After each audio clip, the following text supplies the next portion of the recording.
for the week of September 19th, 2022, a week that is all about Venus. So we think finances, we think romance, we think creative projects, we think socializing. I bet you're not tuning in to find out about creative projects, but maybe you should be. But Armand, you say, look, Mercury is retrograde, Mars is going retrograde, Jupiter, Saturn, Uranus, Neptune, Pluto, Chiron, if you want to go there, are all retrograde. We're coming into the new moon next Sunday. This can't be a time for going forward with any of these things. See, you've been listening, because you're right. It's not exactly a time, it's not a time for really beginning things in any of those areas. It is much more a time to rejigger,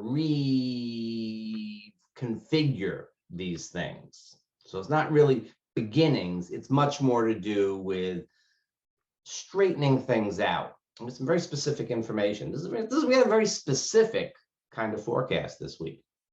So what is happening? Well, Venus will, at the very beginning of the week, on the 20th, that is Tuesday, so we figure Monday, Tuesday, Sunday, if you're watching it on Sunday, will trine Uranus. And then on the 24th, which is Saturday, so we think Friday, Saturday, will oppose Neptune. And then technically on the 26th, but we can say Sunday, the 25th, right at the new moon, Venus will trine Pluto. So the format, whether we're talking about any of those areas that are Venusian, is that we have at the beginning of the week an opportunity to get some perspective on things, to come up with creative new solutions, to find new ways of looking at a situation.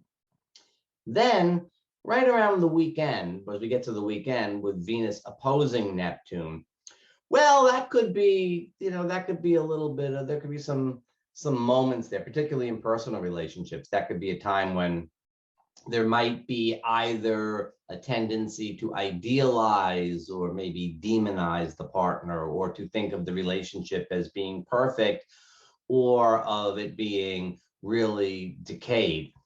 Not a very realistic vibe. And in the midst of this otherwise rather realistic week, that's going to be a little bit of a challenge right around the end of the work week and the beginning of the weekend. Then on Sunday, with Venus trine Pluto, we have an opportunity to kind of come to a at least temporary kind of solution. So let's say you're talking about a business deal. Now, a real business deal probably has to wait until Mercury goes direct and opposes Jupiter in mid-October. But you could kind of come to an agreement in principle, as they like to say, when it comes to a business agreement, a merger or something like that. You're probably not involved in a merge, but you know what I'm saying. So we can find that there are opportunities to make things work. It may not be business, it may be relationship. Maybe we can say, okay, look, let's rethink how we're going about things. Let's take another look at things. Now, things that were, let's say, a little tense right around the beginning of August. I'm thinking particularly August 7th and 8th, and then going forward from that a couple of days, when we had the full moon illuminating Venus in aspect, but tense aspect to Pluto, tense aspect to Uranus, and in fact, tense aspect to Neptune. If we go back to that time, we can see that we probably were in a bit of a state that now needs to be straightened out. So stuff that happened in the beginning of August may be revisited now, and there's an opportunity to kind of clear things up. That's kind of the strategy that you use. For socializing, it says get out of the box, make some changes, try something new, do something a little bit different for a change. Just, a new approach to things, a new, hang out with a different crowd, go a different place, just sort of mix things up. That's sort of especially true for the beginning of the week, but I think that energy will carry through. It also suggests that particularly around that Venus-Neptune opposition on Friday, it puts everything into sort of soft focus, maybe rose-colored glasses when it comes to socializing. In fact, there may be a few rosé-colored glasses when it comes to socializing on the weekend. Neptune is always good for getting us to imbibe a little. So, keep in mind and try to be as as mindful as you can about that. Is the answer to everything, right? So there's the story. Work on things, come up with new solutions, redo things, and then sort of towards the new moon, there would be an opportunity to sort of put the new plan into action. If it's time to say goodbye to somebody or some situation, this certainly would be a pretty good time to do that too, because Venus approaching Pluto in a closing trine at the new moon in Libra, which is Venus's sign, that certainly opens up opportunities for closing the door on things. In fact, there is perhaps a little bit too much energy towards bringing things in for a landing, as opposed to reworking things. So you want to get your priorities straight. Do we really want to stop, or do we want to reconsider? That's sort of your challenge. When it comes to finances, I would be very cautious about new investments. That would be one thing that I would be very cautious about.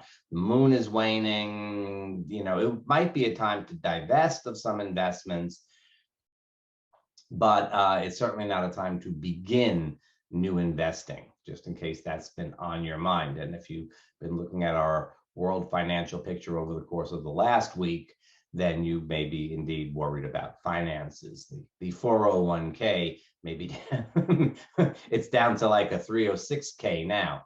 Anyways, so that's that with Venus. We've got that. It is the new moon in Libra. It is the new moon at the very beginning of Libra, because the solstice occurs on the 22nd, that is Thursday at 9:03 p.m. Eastern time. We only have Eastern time. There's no real daylight time anymore because we got rid of standard time. So there's only really Eastern time. There's just Eastern time. And you can adjust if you want. We are 5 hours behind Greenwich. So if you need to do that adjustment, you can do it that way. So that's the solstice, not the solstice. The equinox is happening on the 22nd. The sun will now be below the horizon for most of the 24-hour period for the next 6 months. Anyways, what are you going to do? That's why Libra is the fall of the sun, and it is the initiation of fall in the northern hemisphere, where 85% of the population lives. The new moon at the very beginning of Libra suggests that it is a restart on relationship cycles.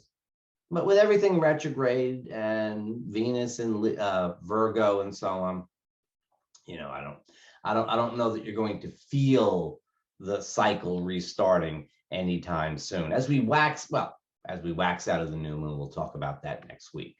But for I would say that, it's a time of reconsideration and reevaluation of relationships, and to a certain extent business stuff and things like that. But it's not even a time to really know for sure exactly how you're going to go forward. It's a new moon. Let it go. Just let it go. Enjoy yourself. Venus opposite Neptune. Enjoy yourself. Relax. Have some fun. It's okay. You don't have to have an answer to things right away. So there we are. Venusian matters getting reconfigured, refigured out. New form to things. We put new form on things, whether it's finances or romance, relationships, socializing.